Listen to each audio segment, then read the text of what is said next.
Hello, Assalamualaikum. How are you today?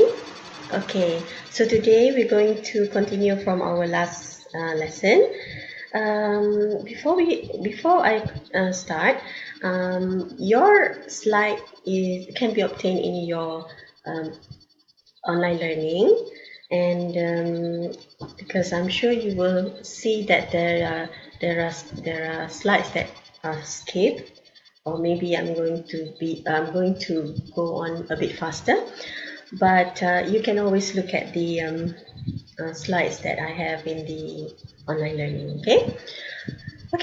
First, today we're going to talk about the role of accounting in business. All right, so as you can see here, okay, what is actually accounting? Yeah, accounting can be defined as an information system that provides reports to users.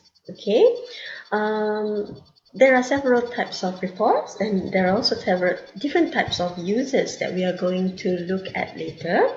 Okay, and these reports, yeah, they are about the economics activities and also the conditions of a business.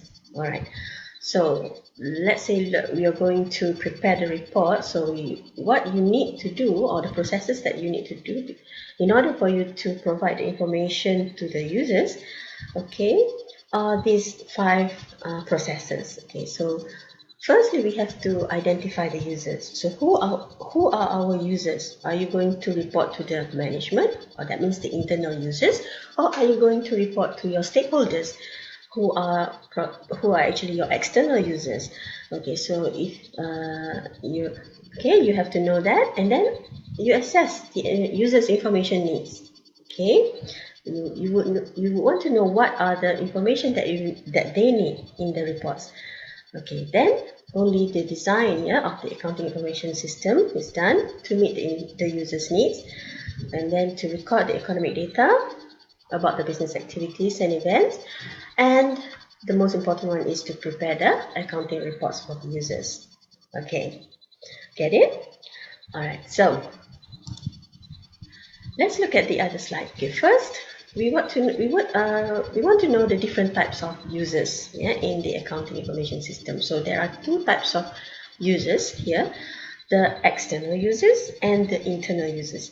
Okay, if you can see here, we have financial accounting and also managerial accounting. These are the two types of accounting reports. Okay, so the financial accounting is used basically or mainly by external users. So who are the external users? Okay, we can see here the investors, the creditors, the regulators or the government, the customers, and also the competitors. Okay, you might want to read further in your textbooks of of each of the external users, um, and their uh, and their explanation. Okay, all right. Then the managerial accounting. So managerial accounting is basically used mainly by internal users, right? So the internal users are basically the owners themselves, the managers, and also the employees. All right. Okay.